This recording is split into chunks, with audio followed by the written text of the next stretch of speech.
everyone. So today I am sitting on my yoga mat. I know you can't see, but I'm sitting on my yoga mat because we are talking about yoga. And I thought this would be the perfect way for me to do this video. So if you follow me on Facebook, you know, for like the past month and a half, I've been super into yoga. I've been practicing pretty much daily. And I just finished a 30-day challenge. So if you want some tips from a beginner yogi, I know a lot of people have been asking me, just stay tuned.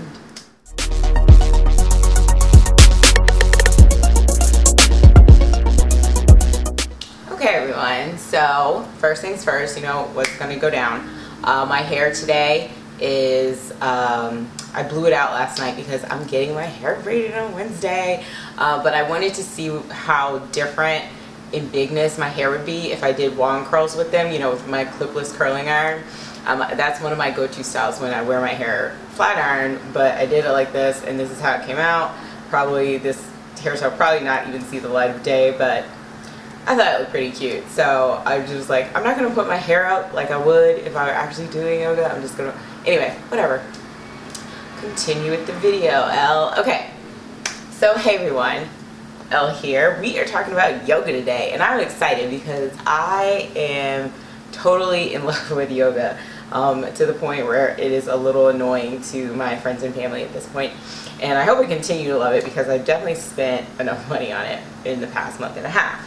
So a lot of people have been, you know, messaging me, talking to me about this, saying that they want to start practicing yoga, but they're intimidated, you know? And I think it's because people see these like amazing pictures on Facebook and Instagram and all these blogs and all these videos of people just like contorting their bodies in these like crazy positions. You're like, okay, that's not for me.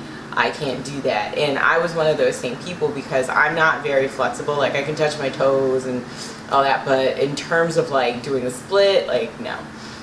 So that's one of the reasons why I was kind of always like I don't really think yoga's, you know, my thing. But one of the most important things to realize about yoga, that it's not only about the poses slash the correct term or the technical term for it is asana, the poses and the postures. It's really about like just movement and breathing and really just like being in the here and now and being aware. So like let's say like I'm sitting here on my yoga mat, sitting cross-legged in front of you guys, right? Technically that is a very like common yoga pose that they do in like a lot of practices or in a lot of sequences. So if I just sit here like this, like that is considered yoga. So you don't have to worry about all these intricate moves in order to be considered that you're doing yoga. I think that comes with practice, from developing that flexibility through breath and movement and relaxing your body. I just know for me that benefit of yoga is going to take some extra time to kick in. Like I know one of my friends does yoga and she's like on day 200 something of her practice and she's doing all this crazy stuff, and I'm just like, well, that kind of gives me something to look forward to. I don't think I'll be there yet, but you know, I got a little crow pose in, like I'm trying to get better at my headstands or whatever. But anyway, like I said, you just don't have to be doing these amazing postures like at the beginning of your practice. Like it's called a practice for a reason. You practice and you get better, right? So some things that I got when I first started, and they have been very helpful to me in my daily practice. This is a yoga block. I actually got a Gaiam like yoga starter set, and it came with like a mat, a block, and a strap. I don't use the mat anymore just because it wasn't very thick. I think it was like 3 millimeters, and the one I have now is 5. So I thought it was kind of thin and it hurt my knee against the hardwood. But I mean, if you are on carpet or you're just starting out and you're not sure if you want to continue with your practice, I think that kit is a great way to get started. I'll leave a link for it in the details. It's like 30 bucks. It also comes with some DVDs if you want to just like try out some sequences on your own. Okay, so this block I use like if I can't like touch my toes on the floor, like if I'm in a certain pose and it's like difficult for me to do that, especially without like bending my leg significantly, I can like prop myself up, bring the earth to me using this, or A lot of the time they use it to balance your hips. You can put the block on your butt, sit on it, or you can use it as a pillow if you're going to Shavasana, which is corpse pose. A lot of practices in Shavasana, and you can use that as well. There's definitely a plethora of ways to use this block, and it's very helpful to me, especially if I can't do like a full balancing pose or something like that.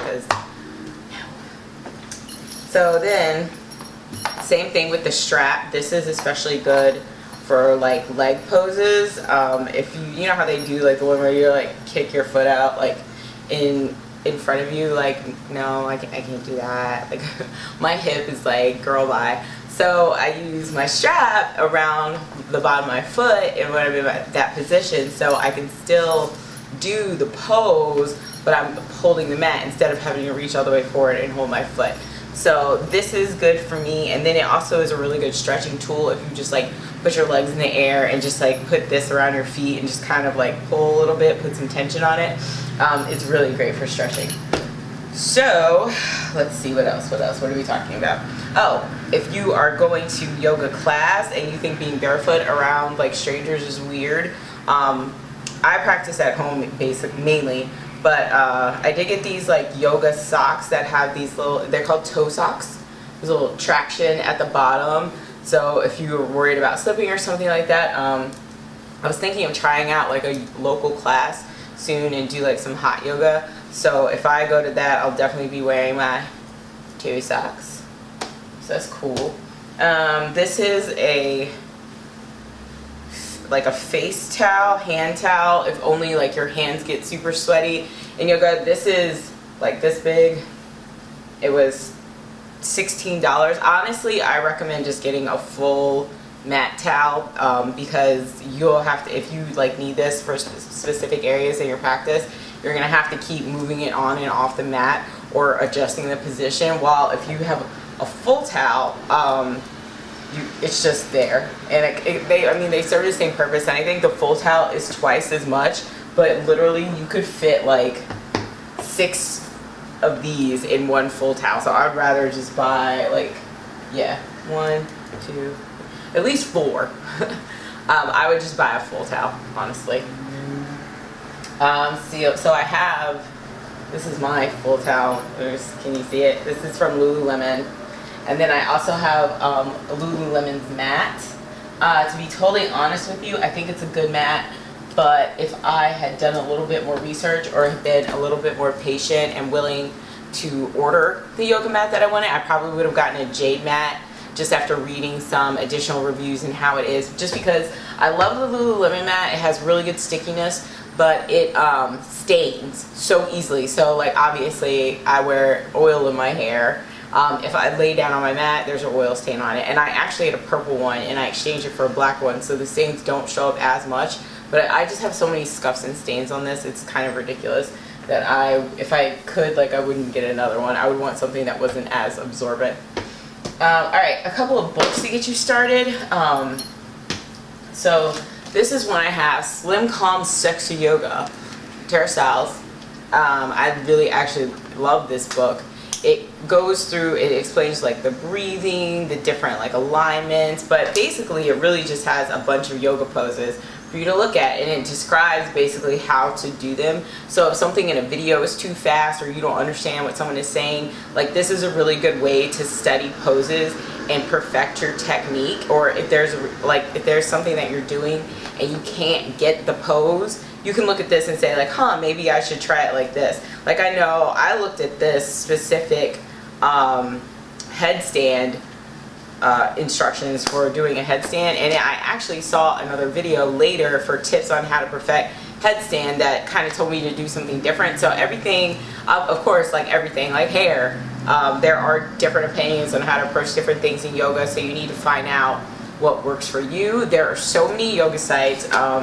So there's this book, and then I have Pick Your Yoga Practice, and this one is, I got this from the library by Megan McCrary, I guess that's her name. So this one has more history of yoga, and I was really interested in just like learning the background of yoga, like where it came from, how it's linked to spirituality. So I mean, if you're not really interested in that, you probably don't need this book, but it does go over different kinds of yoga, like vinyasa, ashtanga, so you'll know exactly like what is supposed to be that purpose of yoga.